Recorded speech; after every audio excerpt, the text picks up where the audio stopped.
எதற்கு?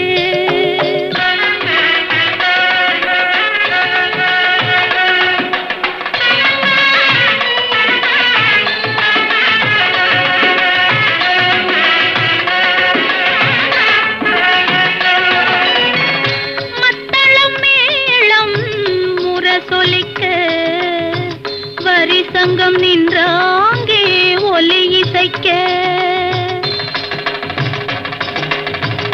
மத்தளம் மேளம் முரசொலிக்க வரி சங்கம் நின்றாங்கே ஒலி இசைக்க